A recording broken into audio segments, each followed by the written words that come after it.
Bend Around the Wind by Skylia. Chapter 43. Not Undeserving. This chapter contains adult content. To maintain the PG-13 rating of this channel, I will not be recording that part of the chapter. For the entirety of the chapter, please visit the original text from the link in the descriptions. A warp drive? Ju asked. Yes. Tony nodded. Why would they hunt us down for something like that? She asked then with a frown. I thought all long-distance ships could go that fast. I thought we were already able to go that fast. Ju may not have been a genius scientist, but she always asked the relevant basic questions. Tony liked that about her. She had both feet on the ground and always focused on the important things. We are going fast, Tony said. Only now warp drive level fast. What we have is, well, I guess hyperdrive is the best name. Suitable name, Drongo confirmed from his spot at the back of the room. They used to gather in the cargo area for such discussions, but since they locked that up, the bridge and the kitchen took over this function. They put in some boxes in the control room so that everyone could sit down. It looked a little chaotic and cramped, but it would have to do. B was perching on a different box next to the giant, silently listening, as always. And why is a warp drive so much more special? Ju asked again. Faster, more stable, Tony said. The way the hyperdrive works is different. Okay, so I didn't have time to study both in detail because I always have like 1,000,001 things to do all the time. But the way the hyperdrive works is that it pushes us over onto a shortcut. On Earth we call it hyperspace.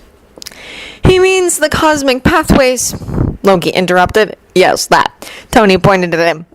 I don't know much about that either, Ju said.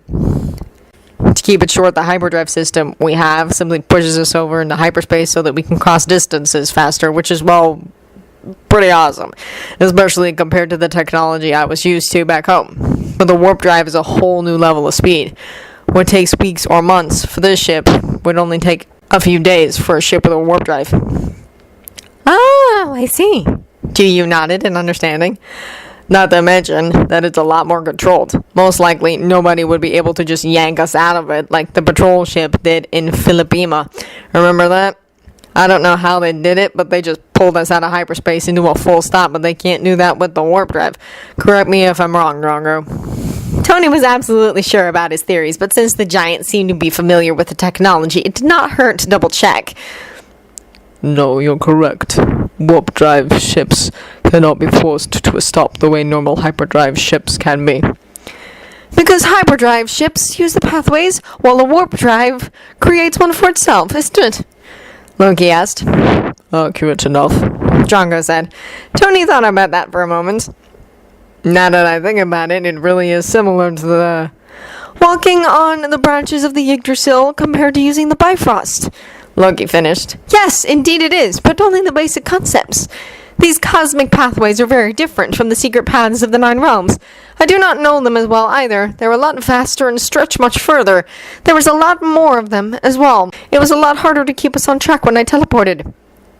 Yeah, speaking of teleporting, Ju spoke again. Do we know where we are yet? Isn't that why you called us here? Right, yes, I did. Sorry, we got off track. Tony answered and turned back to his displays to bring up some of the star maps he picked out earlier. It actually took an all-nighter and some creative use of all their maps to combine to pinpoint their location. So I have some good news and some not-so-good news. He started. I feel moderately good since none of them are completely bad news.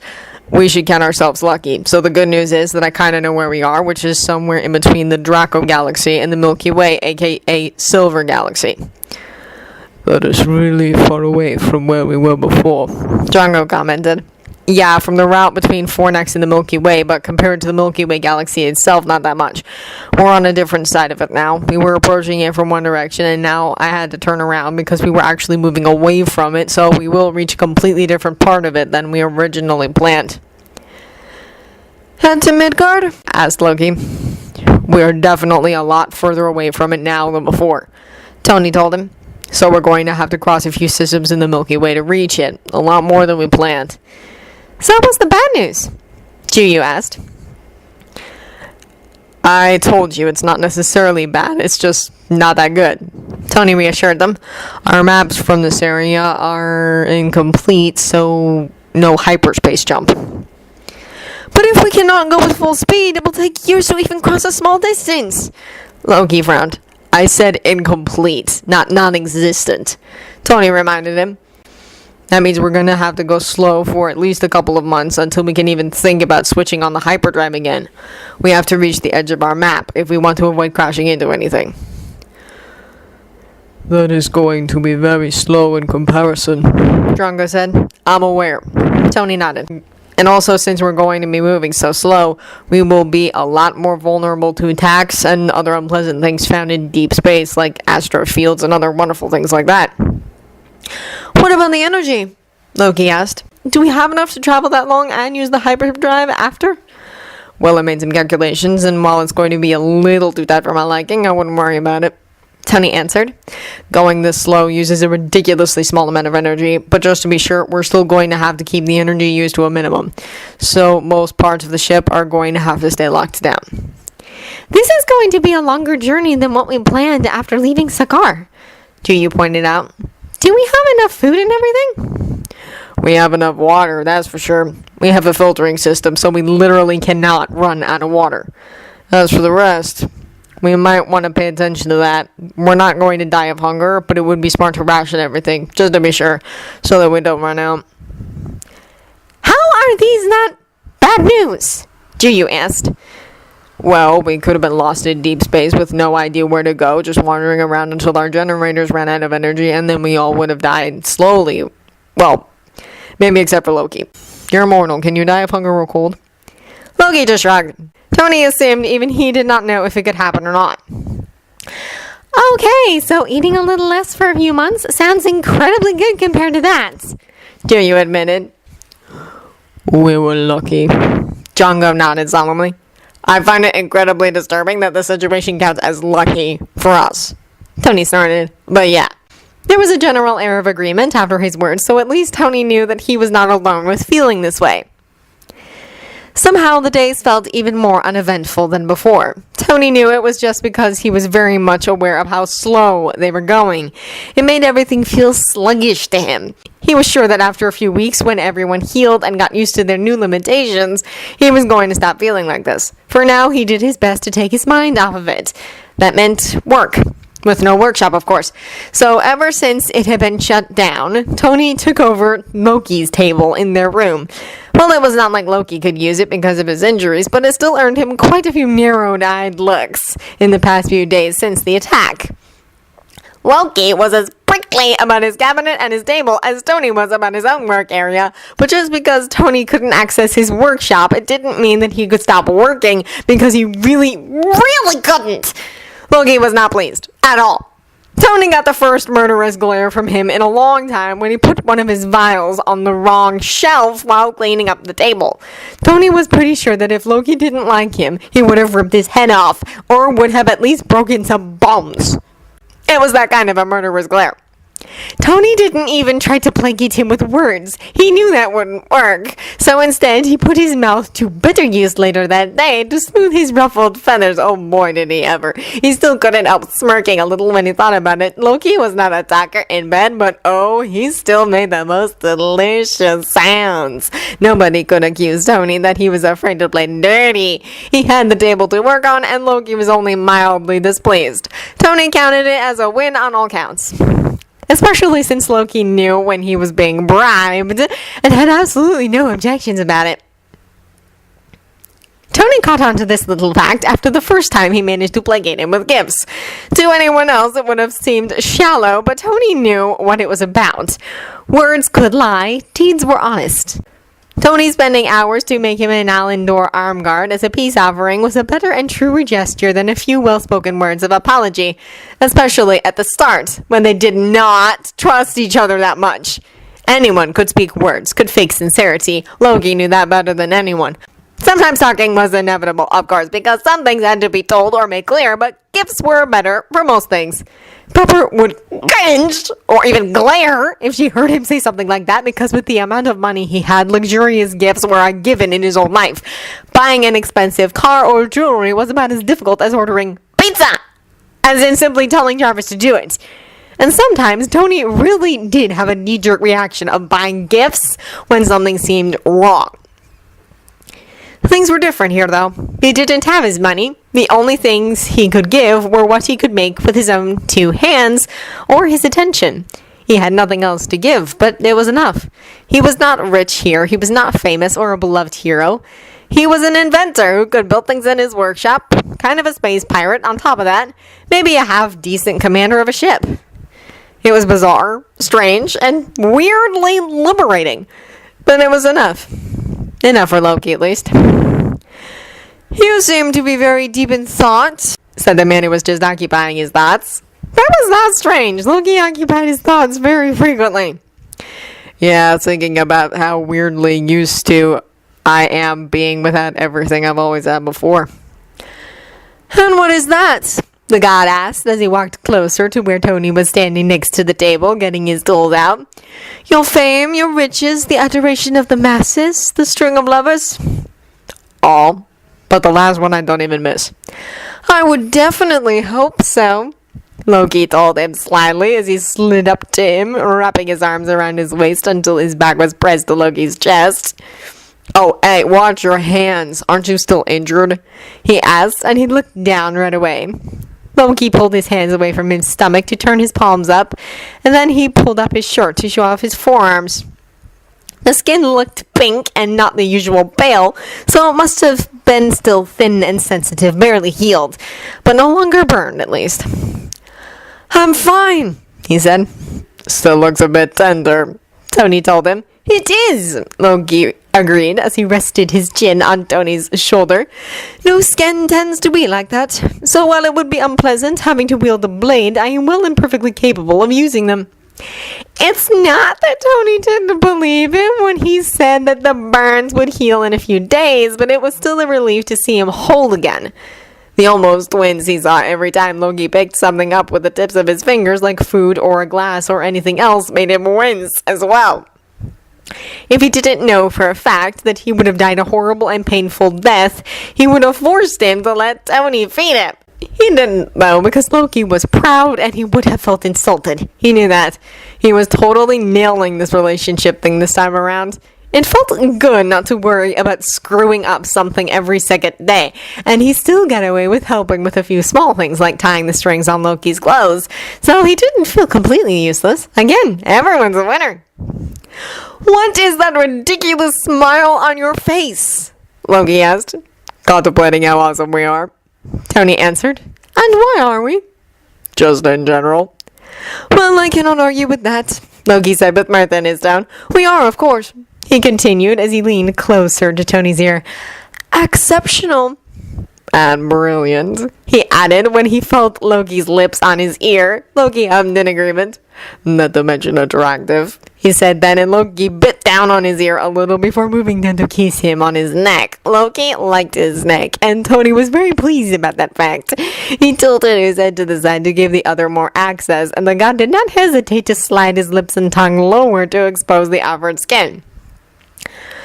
"We didn't have time to celebrate," Loki said quietly, keeping his lips pressed to Tony's neck, breathing on the skin where goosebumps appeared right away in reaction. "Celebrate?" Tony asked with a small smile. "That we're alive," Loki answered, biting down on the spot where shoulder met neck, his arms tightening around Tony's waist. "I don't know, we did a little celebrating yesterday," Tony told him. Loki huffed out a laugh.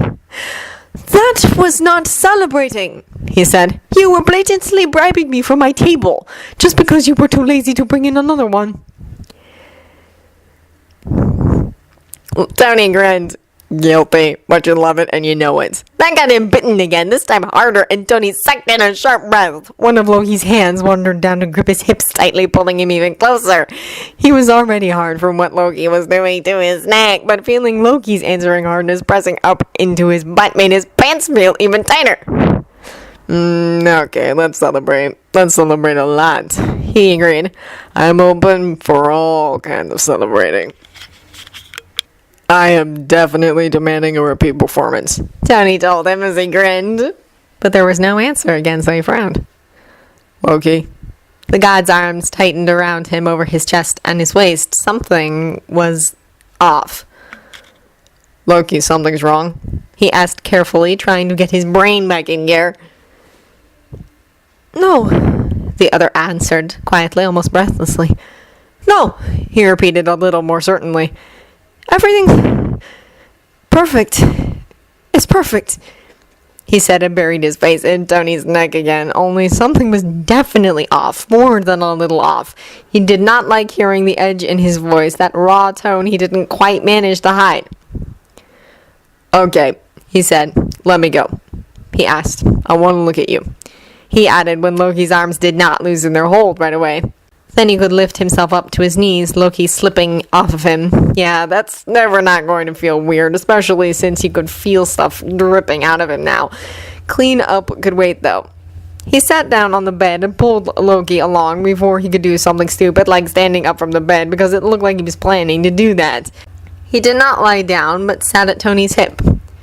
Tony searched his face, but it was frustratingly closed off, and the few things that were visible in his eyes and his tight lips were not reassuring.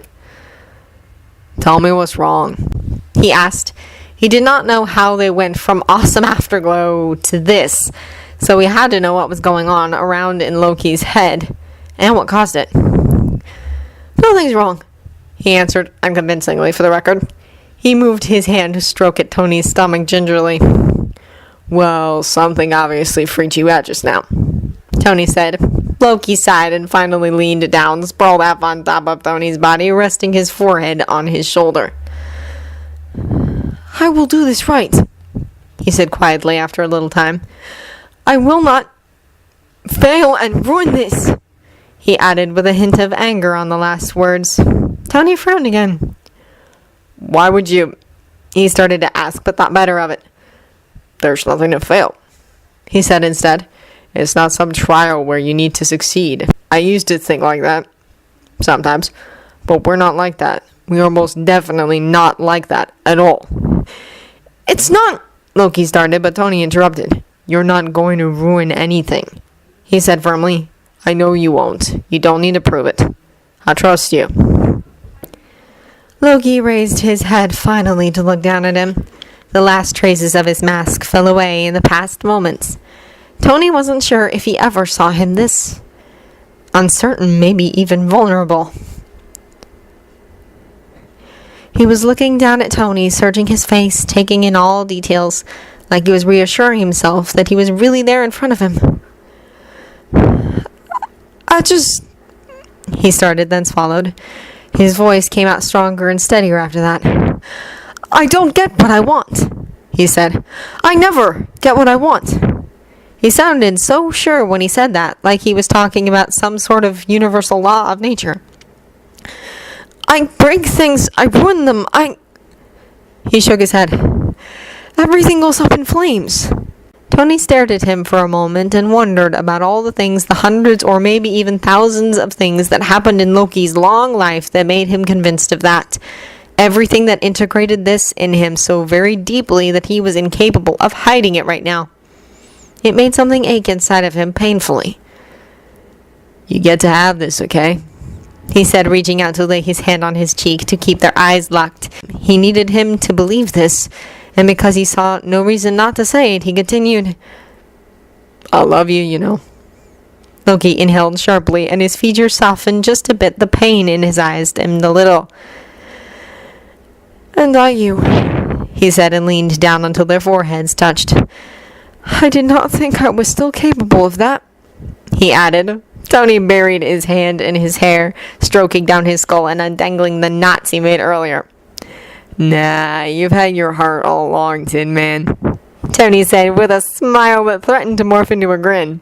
Loki upped. I don't know what you're talking about, he said, and slid down to lie comfortable on the bed, his head resting on the usual spot on Tony's shoulder. Another silly Earth thing, Tony told him. I'll show you when we're there, but I'm telling you right now, I'm not friggin' Dorothy. I'm the wizard, at least. Maybe the lion. Loki jabbed him in the side sharply, and it made Tony laugh. Earth references always frustrated the god. Stupid human! Loki grumbled without any real displeasure in his voice.